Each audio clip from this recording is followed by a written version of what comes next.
খেতে আছেন? জি আছি। আসসালামু আলাইকুম। ওয়ালাইকুম আসসালাম। ভাই ভালো আছেন? আলহামদুলিল্লাহ।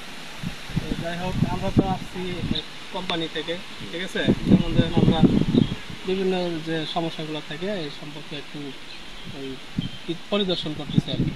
আপনি লাউ লাগাইছেন, এই লাউয়ের ভিতরে কি কোনো সমস্যা আছে? হ্যাঁ সমস্যা পছন্দ শুকনা পছন্দ। শুকনা পছন্দ না? আচ্ছা যাই হোক আমরা এই শুকনা পছন্দ সম্পর্কে যেমন ধরেন আমরা এই ক্ষেতটা দেখতে আসছিলাম বা আমরা ঘুরতে আসি, ঠিক আছে? বিভিন্ন সময় বিভিন্ন ধরনের সে যে সমস্যাগুলো থাকে, ঠিক আছে? এই সমস্যার ভিতরে আমরা এই যে বললেন যে শুকনা পছন্দ, এই শুকনা পছন্দ কিন্তু আসলে আমাদের সবচেয়ে বড় সমস্যা, ঠিক আছে? এই বড় সমস্যার ভিতরে যেমন ধরেন আমরা এটার থেকে কিন্তু আমাদের নিস্তার পেতে হবে, ঠিক আছে? আমরা একটা যে ভিডিওর মাধ্যমে যে দেখাচ্ছি দর্শকরা কিন্তু অবশ্যই দেখবে, এবং কি আপনি যে ক্ষেত লাগাইছেন দেখেন অনেক সুস্থ স্বাভাবিক আছে নাকি? সুস্থ স্বাভাবিক থাকার পরেও কিন্তু একটা সমস্যা। এই সমস্যার ভিতরে এই লাউ যে আপনি জালি পচতেছে, এই পচনটা কিন্তু আমাদের সবচেয়ে আরো বড় সমস্যা। কারণ এই পচন যদি আমরা রোধ না করতে পারি আমরা কিন্তু ফসল ঘরে উঠাতে পারবো না, ঠিক আছে? তো যাই হোক আমরা এই পচন সম্পর্কে আপনারা যারা অনেকেই কিন্তু জানেন, আবার অনেকেই জানেন না, ঠিক আছে? তো যাই হোক আমরা এই শুকনা পচন বা একটা আছে কি বীজা পচন, ঠিক আছে? এই পচনগুলো যদি থাকে তাহলে আমরা এই সম্পর্কে ট্রিটমেন্ট করবো হচ্ছে কি, যেমন ধরেন আমরা কিন্তু স্কুর চিনি, ঠিক আছে? স্কুর আছে, তারপরে কি আমাদের প্রোক্লেম আছে।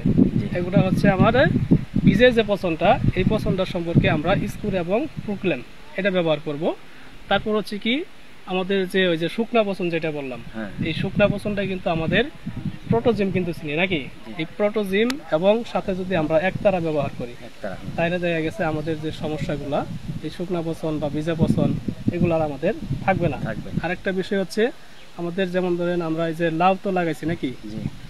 লাউ লাগাইছি, যেমন আমরা দেখেন এই লাউয়ের ভিতরে এই লাউগুলো কিন্তু আমাদের দেখেন এই যে জালিটা আসছে, এই জালিটা যদি আমাদের সুস্থ এবং স্বাভাবিক না থাকে, ঠিক আছে, তাহলে কিন্তু আমাদের সবচেয়ে ভালো ফলন আসবে না, ঠিক আছে? যেমন ধরেন আমরা এই যে দেখেন এখানে কিন্তু কোনো স্পট নাই।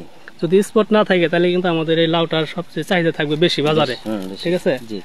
তাহলে আমরা কিন্তু এই আমরা যে ঘোরাফেরা করি বা আমরা যে এলাকা বা ক্ষেত ভিজিট করতেছি, এই ক্ষেত ভিজিট করাতে কিন্তু আমাদের আপনাদের কি উপকার হয় নাকি উপকার হয় না? না না উপকার হয়। যদি উপকার হয়ে থাকে তাহলে দেখেন আমরা এই যে ভিডিওগুলো করলাম, আপনার